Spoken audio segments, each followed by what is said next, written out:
जनवरी में ट्रंप युग का आरंभ होने वाला है और उम्मीद की जा रही है कि ट्रंप का पहला मिशन यूक्रेन रूस में समझौता कराकर युद्ध रुकवाना होगा। सीज फायर के वक्त रूस क्या हासिल कर सकता है और यूक्रेन क्या गंवा सकता है, ये सब निर्भर करेगा उस दौरान के मौजूदा हालात पर। यही वजह है कि रूस बेहद तेजी से यूक्रेन के इलाकों पर कब्जे की कोशिश में है। रूस ने अपनी सेना को दो हिस्सों में बांटकर एक विशेष अभियान चलाया ताकि यूक्रेन रूस के कब्जा मिशन को नाकाम न कर सके। डोनेस्क लुहांस्क को कब्जा करके डोनबास रीजन को रूस में मिलाना पुतिन का बहुत बड़ा ख्वाब रहा है और रूस की सेना अब डोनेस्क में लगातार जीत हासिल कर रही है। ये रूस के मिशन दिसंबर का असर है। ये रूसी सेना को मिले अल्टीमेटम का असर है।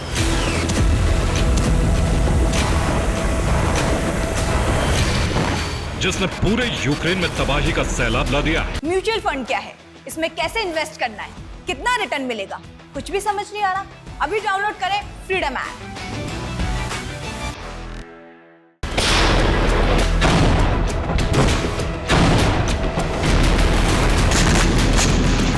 एक साथ रूसी फौज ने कई मोर्चे पर यूक्रेनी सेना को कुचलने का अभियान शुरू कर दिया। लेकिन सबसे अहम है डोनेस्क।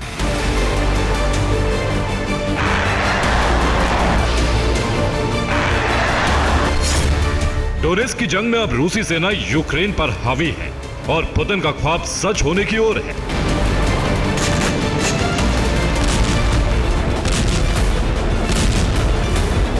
पोक्रोवस्क में रूस ने खुद को विजेता घोषित कर दिया।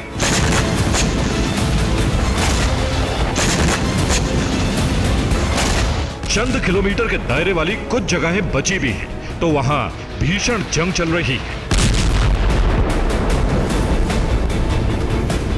पोक्रोवस्क में रूस की आर्टिलरी, रूस की पैदल सेना और उन्हें मिल रही हवाई मदद, इन सब के सामने यूक्रेन बेहद कमजोर साबित हो रहा है।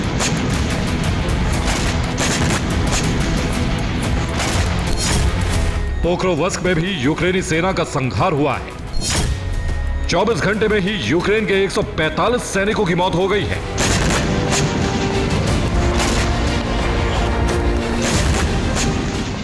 रूस के पास सैनिकों की कमी नहीं, इधर यूक्रेन में गिनती के जवान बचे हैं। नाटो की बेरुखी बढ़ी तो यूक्रेन की शक्ति कम हुई और अब जिस डोनेस्क को यूक्रेन मुक्त कराने का मिशन चला रहा था वो उल्टा साबित हो रहा है।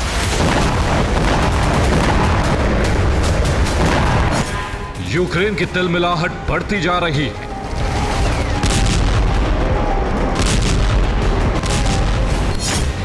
यूक्रेन ने पूर्वी डोनेस्क के कमांडर को बदल दिया।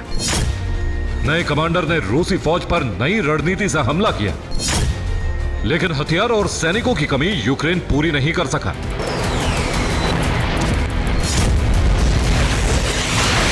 नतीजा यह हुआ कि तमाम कोशिशों के बावजूद रूसी फौज ने डोनेस्क के पोक्रोवस्क पर कब्जा जमा लिया। पोक्रोवस्क के कुछ ही इलाके बचे हैं जहां इस वक्त भीषण जंग चल रही है। पोक्रोवस्क को गंवाना यूक्रेन के लिए जल्द ही पूरे डोनेस्क को गंवाने का संकेत दे रहा है, क्योंकि पोक्रोवस्क से ही डोनेस्क के बाकी इलाकों में यूक्रेनी सेना तक हथियार पहुंच रहे थे। यह शहर पूर्वी और मध्य यूक्रेन का प्रवेश द्वार है। पोक्रोवस्क से यूक्रेन में कोयले की सप्लाई होती है। पोक्रोवस्क यूक्रेन का अहम औद्योगिक शहर है।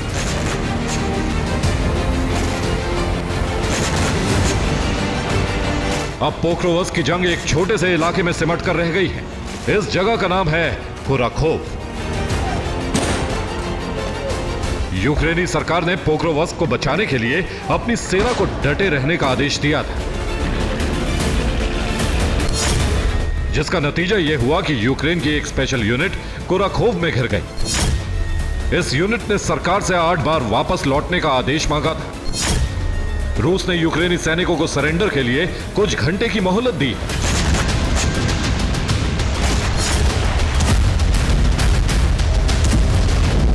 यानी पोक्रोवस्क युद्ध के आखिरी चरण में या तो यूक्रेन के 700 सैनिक पकड़े जाएंगे या फिर रूसी फौज उन्हें खत्म कर देगी।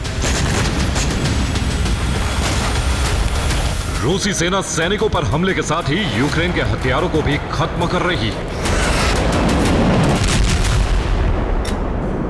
और दिसंबर में दिन बीतने के साथ यूक्रेन पर हमले की रफ्तार तेज होती जा रही है। खेरसोन में रूसी एयर डिफेंस ने यूक्रेन के फाइटर जेट को भस्म कर दिया।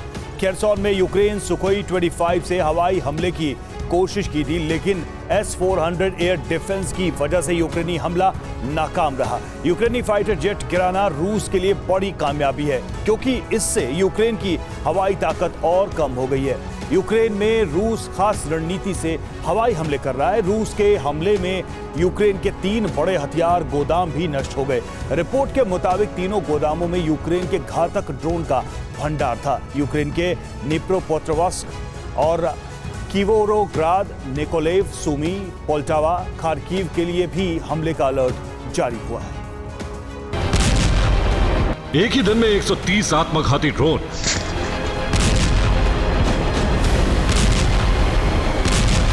कुछ ही घंटों में हवा से मिसाइलों की बौछार।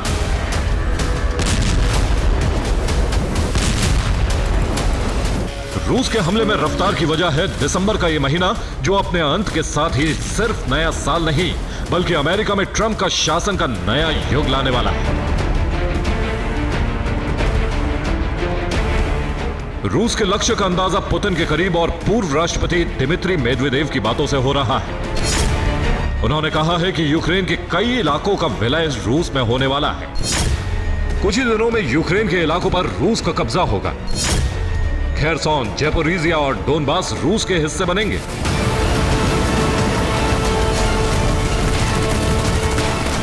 यूक्रेन को लाचार बनाने के लिए बिजली सप्लाई केंद्रों पर रूस की मिसाइलें बरस रही हैं। यूक्रेन को डिफेंसिव मोड में लाने के लिए रूस कामिकाजी ड्रोन और मिसाइलों से हमले कर रहा है। तो वहीं दूसरी तरफ रूस का कब्जा प्लान तेजी से आगे बढ़ रहा है। खेरसोन में रूस के सैनिकों का चक्रव्यूह तैयार है। ज़ैपोरिज़िया में आर्टिलरी और रॉकेट लॉन्चर की तैनाती हो चुकी है। डोनेस्क में पोक्रोवस्क जीतकर कब्जे को आसान बनाया जा रहा है।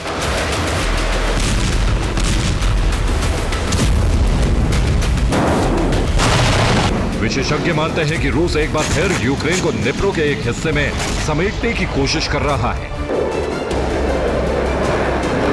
यूक्रेन के बड़े शहरों को जीतकर रूस ट्रंप के शपथ ग्रहण से पहले बहुत मजबूत स्थिति हासिल करने की कोशिश में है, ताकि युद्ध विराम के समझौते के साथ ही यूक्रेन भविष्य के लिए भी बेहद कमजोर हो जाए। रूस ने इस मिशन के लिए अपनी सेना को 2 हिस्सों में बांट दिया है।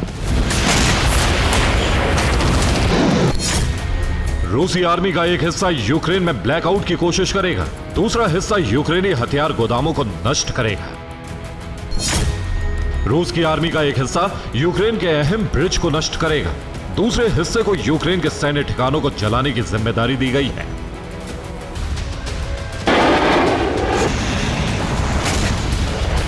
यानी रूस की फौज 2 हिस्सों में बंटकर यूक्रेन को कमजोर भी कर रही है और उसकी सैन्य और हथियारों की ताकत को नष्ट कर रही है। रूस की सेना को सब कुछ तेज रफ्तार से करना है, क्योंकि जनवरी में ट्रंप शपथ लेने वाले हैं। Bureau report, TV9 Bharatvarsh.